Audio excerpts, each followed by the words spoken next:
With less than 2 weeks until the CCP's Fourth Plenum, the entire power map is flashing abnormal signals. The Trump-Xi meeting is called off, the Pyongyang military parade sees a no-show, and all APEC itinerary items are scrapped. What's more, the U.S. mainstream outlet Fox News broke the story: Xi Jinping may hand over power at the Fourth Plenum. Meanwhile, a Politburo Standing Committee list made up entirely of Xi's loyalists is going viral overseas. Is this an anti-Xi faction forcing his hand, or Xi's camp releasing trial balloons to steady the ship? Diplomatic lines cut, military authority slipping, public opinion out of control? On the eve of the showdown at the Fourth Plenum, the world is watching. Will Zhang Nanhai see another regime change? Don't miss the next drop, subscribe and enable the bell. Big trouble is brewing. With less than 2 weeks to go before the CCP's Fourth Plenum, Xi Jinping's power map is flashing abnormally across the board.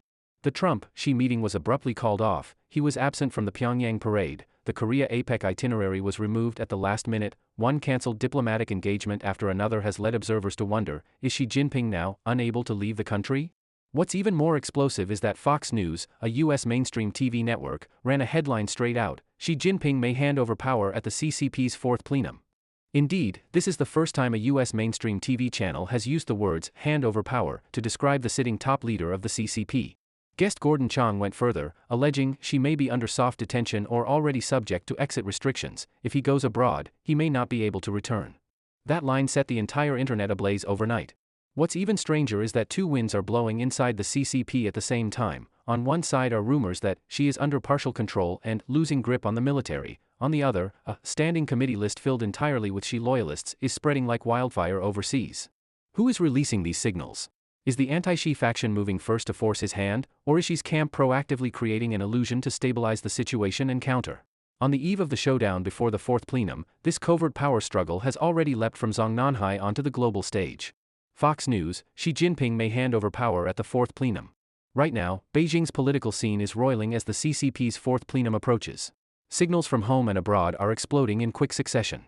This time, the bombshell did not come from random rumor mills but from a U.S. mainstream outlet, Fox News.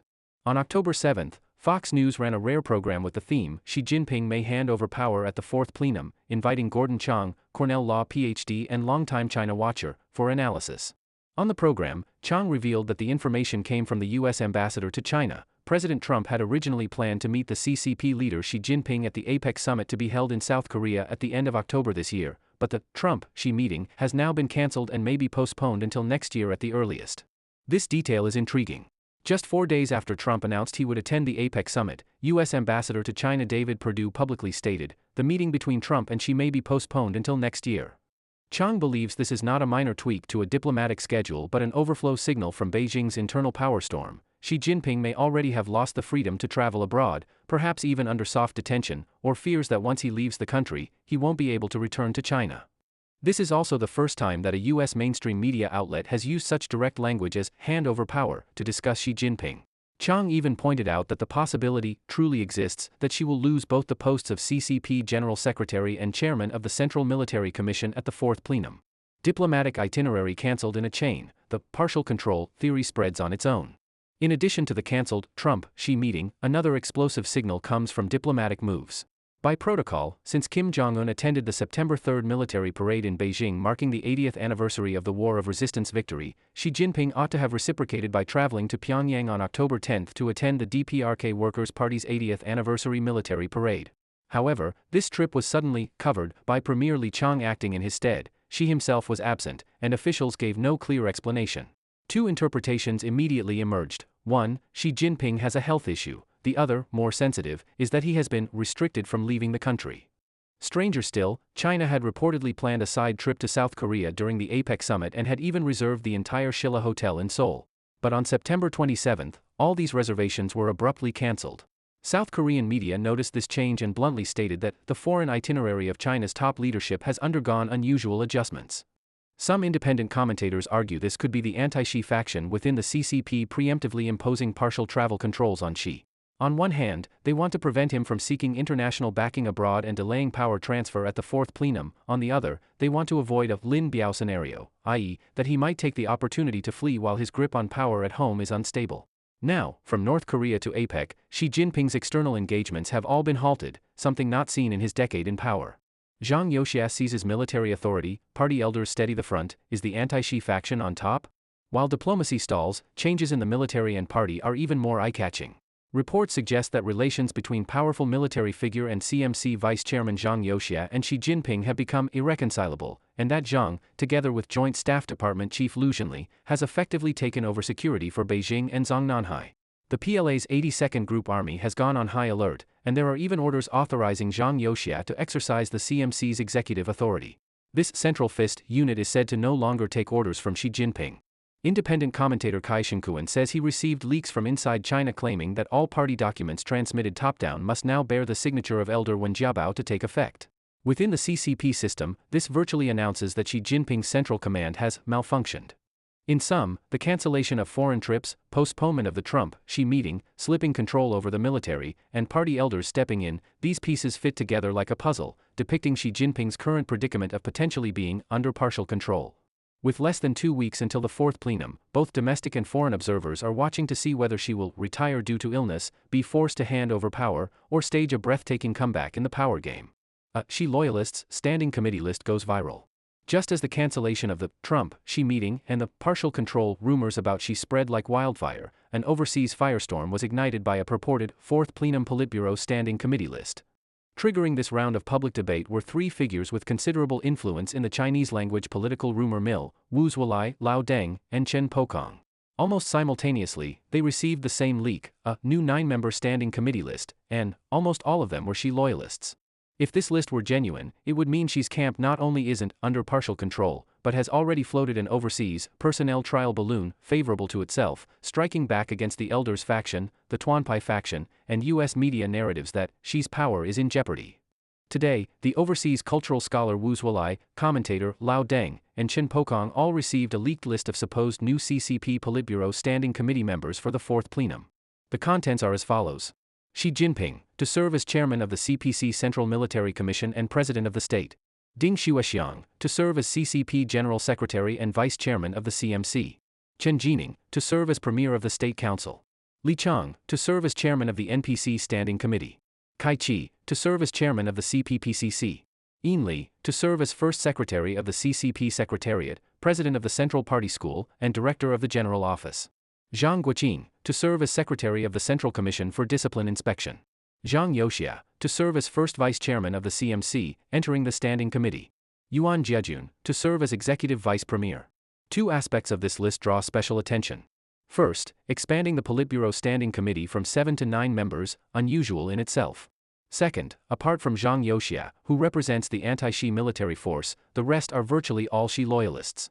Tuanpai figures like Hu Chunhua and Hu Haifeng are entirely absent. Reformist Wang Yang is missing too, turning the entire standing committee into a cabinet of Xi's loyalists. If this version proves true, it would mean that even if Xi yields the general secretary post at the Fourth Plenum, his most trusted Grand Secretary Ding Xuexiang would take over, allowing Xi to rule from behind the curtain and extend his political life. Add Li Chang, Kai Chi, Yin Li, Chen Jining, and Yuan Jiajun each in their roles, and real power would remain firmly in Xi's camp. Wu Zuolai's own assessment of this list, only about 10% is credible. He notes that an item like Xi ceding to Ding Xuexiang is possible given current political tradition and Xi's level of trust in Ding. But other parts, for example, Zhao Leji, Wang Huning, and Li Xi all exiting the standing committee simultaneously, or Li Chang moving to NPC chairman after just 1 year as premier, do not conform to customary CCP practice. In addition, the CCP's Fourth Plenum decides party posts. It does not formally finalize state positions such as premier or NPC chairman at the meeting. Such personnel changes are typically reserved for the following March's National People's Congress. So procedurally, the list itself bears obvious signs of opinion shaping. The commentator, Lao Deng, is more blunt. He believes the list is a planned signal release by Xi's camp, aimed at countering the recent narrative about Xi's power crisis within and outside the party. His reasoning, the list entirely omits Tuanpai figures like Hu Chunhua and Wang Yang, which clearly does not match the current power balance within the party. The sole, non-Xi figure, Zhang Youxia, being placed into the standing committee looks more like an attempt by Xi's camp to court the military. By releasing signals overseas, Xi's camp can manufacture an internal impression of stability of power, while externally sending the message that Xi hasn't lost, thereby muddying the narrative pushed by anti-Xi elders and U.S. media about his faltering hold on power. Lao Deng even suspects the leak might come from an insider in Xi's camp, Old Chen, using multiple burner emails to push the same content into the rumor community, creating the illusion of multi-source corroboration to boost credibility. A subtle timing, dual signals for domestic and foreign audiences. The political intent of this version of the CCP Politburo Standing Committee list clearly does not align with the actual dynamics of the CCP's internal struggle. Since the Third Plenum, Xi Jinping's power has been weakened, and military authority has slipped to Zhang Youxia. Tuanpai figures Hu Chunhua and Hu Haifeng have been appearing more frequently. If the Fourth Plenum Standing Committee list were to be entirely Xi loyalists at this moment, not only would it fail to match political reality, it would also trigger strong backlash from the elders and the military. More noteworthy is the exquisitely well-timed release of the list. On one hand, Fox News had just reported that she might hand over power at the Fourth Plenum, shifting the international narrative toward Xi stepping down. On the other hand, all of Xi's planned foreign engagements were cancelled, and rumors about his partial control continued to ferment at home and abroad. At precisely such a moment, floating a full Xi loyalists standing committee list, regardless of truth, achieves the political effect of stabilizing internal sentiment and confusing external observation. This is a classic information warfare tactic. Even if the content isn't true, it can still cloud the opponent's judgment, buy time, and disrupt pacing. Judging from the public opinion effect, this list release maneuver did shift some of the focus in the short term, from is Xi under house arrest, to which version of the Fourth Plenum Standing Committee list is real. That is exactly what Xi's camp wants, to seize back the narrative on the eve of the decisive battle. What do you think? Tell us in the comments.